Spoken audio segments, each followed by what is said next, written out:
Jeremiah is also standing by to give us some significant. And I guess they're not maybe directly or perhaps indirectly responding to Donald Trump and some preparations from China to be more involved with, or to, well, not be more involved with, to take over Taiwan. That's right. And actually, there is some Trump tie-ins to this. But yeah, the big story is that we now have five glaring signs that China is preparing to conquer Taiwan. That is according to a new analysis published on Wednesday by The Telegraph. So we know that Chinese leader Xi Jinping, he sees the conquest of Taiwan as his political destiny.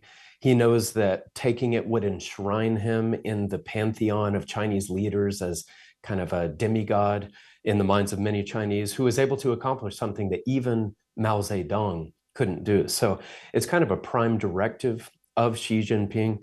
And the Telegraph says that the signs are all there showing that he could be ready to make his move very soon and make this a reality. They point first to the gray zone warfare that has become so ubiquitous around the Taiwan Strait, the nearly constant incursions by Chinese warplanes, 3,000 incursions last year alone, which is just a remarkable number. And these are not attacks, but just incursions, as I said, just gray zone intrusions into their airspace or air defense identification zone. And it's all intended to just kind of tire the enemy out before you even get to open combat. Just tire them out because it's very expensive and very psychologically taxing for the comparatively small Taiwanese Air Force to always have to, scramble jets to intercept this endless incursion of Chinese jets. And at the same time, it does give Chinese pilots a lot of practice for when the big day comes. And, China's also bringing new weapons online all the time, like those barges that we spoke about last week. There's also a new class of frigates that they just announced this week, just to make sure that not only are they well equipped to have the overwhelming force they'll need for the time when this big move comes, but also to kind of rattle Taiwan and to make sure that Taiwan knows about this dramatic buildup that's happening just across the Taiwan Strait there. So gray zone warfare is number one. Number two is coercive tactics. These are probably best illustrated by the large-scale military drills that China held in waters near Taiwan last month without any real fanfare. So that was really the big difference between these most recent drills and the numerous sets of exercises that have taken place there in the past. And it's just that there was no real fanfare from China, no big warnings or announcements ahead of time. So this is about normalizing an increased Chinese military presence there and just kind of showing Taiwan and the world that China could attack whenever it wants to. And that's all designed to kind of pressure the Taiwanese to want to surrender before they have to risk so much bloodshed and devastation. The third factor they discuss is Taiwan's delay in integrating its weapon systems with those of the United States. There have been some notable delays there, and this leaves the window wide open for China. And it actually means that Xi Jinping knows that he needs to strike soon rather than waiting for those integrations to happen, since they will make his war much more costly. And then number four is propaganda. Taiwanese authorities say that last year, the number of pieces of biased or false information that China fed to Taiwanese citizens went up 60%, up to 2.16 million items, mostly on sites like Facebook and X and TikTok, where there are just armies of Chinese trolls disseminating this propaganda nonstop. Propaganda that says resisting China is futile and America will not come to Taiwan's aid, that kind of thing, over and over, just getting those messages into the minds, making them take up lodgment in the craniums of the Taiwanese. And then the last item the Telegraph pointed to is diplomacy toward Trump.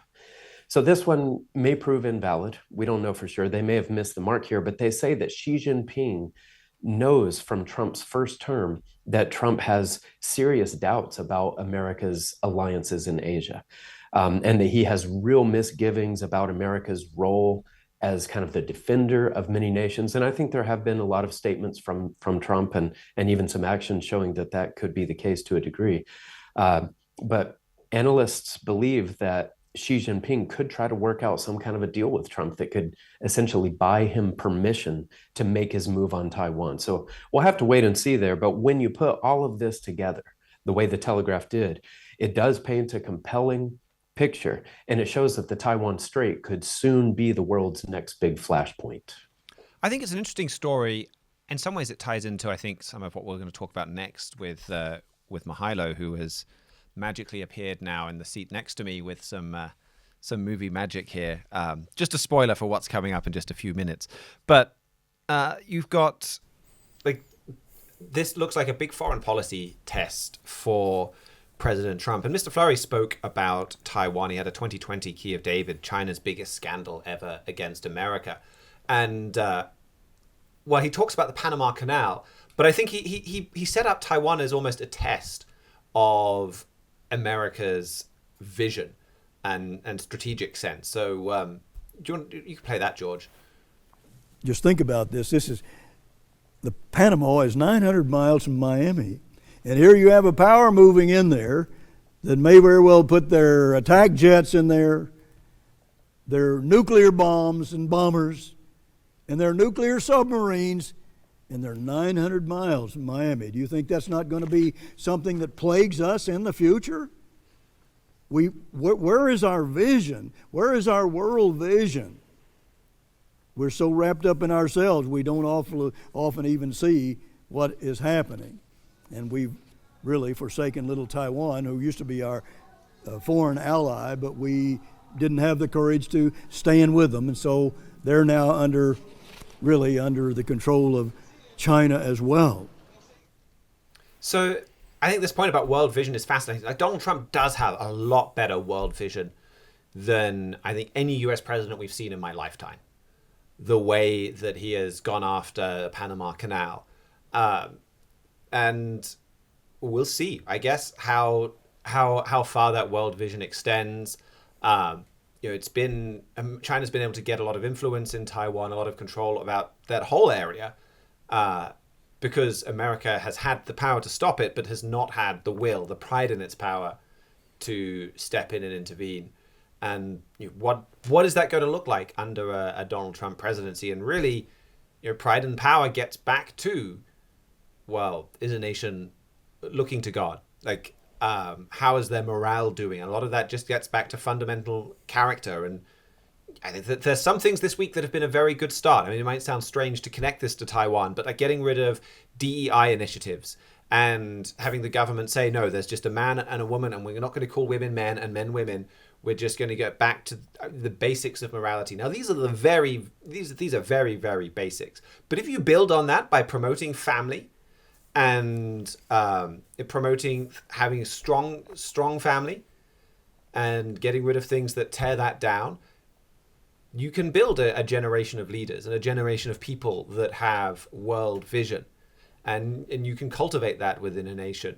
So there's an opportunity there, if the nation repents and turns back to God, to have some strategic vision. And if not, well, then I guess we might see some limits to that vision pretty quickly. I really appreciate that clip that you played from Mr. Fleury. That was from 2020, I believe you said, but he's actually been talking about the China-Taiwan dynamic since 1998, so more than 25 years now. And he's always placed the United States at the dead center of this dynamic, since the U.S. has long been the only thing standing in the way of China just using, overwhelming force to seize Taiwan. But back in 1998, that's when Mr. Fleury wrote about U.S. President Bill Clinton making statements that kind of threw Taiwan under the bus, just publicly opposed Taiwanese independence. And he called the Taiwanese, Mr. Fleury called them, quote, our freedom-loving friends. And he made very clear in that article that America should support them. It is the right thing to do. But he said that Clinton's statements made clear that it was just a matter of time before China would take Taiwan. And he said that it was certain to go down that way because of what he called a, quote, pitifully weak-willed America. And he explained that his whole view of that dynamic is founded on Bible prophecy, and in particular, what you mentioned there a moment ago, Mr. Palmer, Leviticus 26, and the verse there, verse 19, showing that modern America would lose the will to really lose its power. And we have a free booklet called Russia and China in Prophecy, and there's a section in there all about China and Taiwan, and it's all built around Mr. Fleury's comments about this flashpoint. So I would encourage anyone who doesn't have a copy of Russia and China in Prophecy to pick up one of those and just learn the big picture context of this situation. And we'll put a link to that in our show notes. And as I mentioned before, you can find that on our website, thetrumpet.com, and we're very happy to send that out to you. Well, of course, there have been other important developments in Asia. What else did you want to keep us up to date with, Jeremiah? Yeah, first of all, a quick Russia story here about Vladimir Putin getting nervous about Russia's economy as President Trump applies more and more pressure on Russia about ending Russia's war on Ukraine. So we know that Trump had actually campaigned partly on promises to end this war within 24 hours. At one point, he said within 24 hours of being elected. But then another couple of times he said within 24 hours of being sworn in. But in either case, the window has closed and the war, of course, is still raging. And the picture that's beginning to emerge now is that Trump really was serious about, brokering a very quick peace deal. And he pushed for one, and Ukraine was amenable to it, even though the deal would have been a bad one for Ukraine in the long term. But despite all of that, Putin is not playing ball. And really, it would be politically difficult for Putin to sell this to his people. It would be politically difficult for him to say, we've won, partly because right now Russia controls about a third less of Ukraine than they did back in March of 2022. So it would be tough for him to sell this as a victory. Maybe he would be able to, but it would be difficult. So you can see why he would be reluctant to stop the war right now. But the trouble is, the Russian economy is starting to really feel the labor shortages, the sky-high interest rates, and the soaring inflation. All of those pains have become acute in the last few months. And now Trump is threatening more sanctions and tariffs as well on Russia. Trump said that if Putin doesn't negotiate, Russia's economy is headed for, quote, big trouble. That was earlier this week that Trump said that. And I think his assessment there is accurate. Trump is also pressuring NATO nations to ramp up their spending on defense to 5% of GDP. So that's very bad news for Russia. Russia doesn't like to see a strong, well-armed NATO.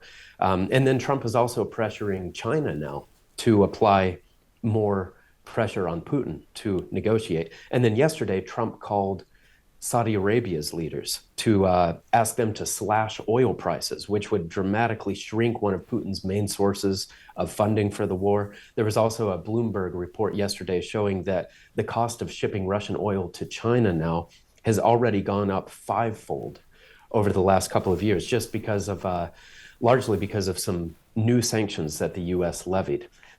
Chinese ports are very cautious about these new sanctions, as are Indian ports.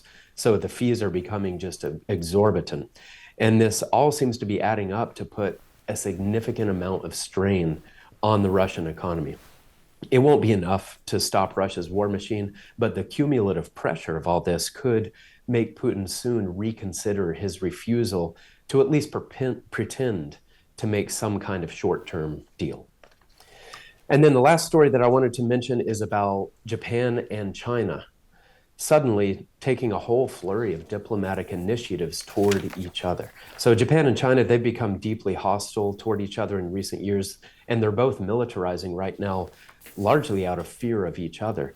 But starting last month, we started to see a series of meetings. There was a big one between their foreign ministers in Beijing last month, and they surprised the world by saying that they would have another meeting early this year. And then probably the biggest bombshell of all was a report that Japanese Prime Minister Ishiba Shigeru himself might be traveling to China soon. So at this point, it's just some meetings, just some diplomatic initiatives, and not much of real substance. But there is at least an appearance that Japan-China ties could be on the mend. And that is an outcome that the trumpet has been expecting for many years now. So we'll be keeping a close watch on the developments there as they progress.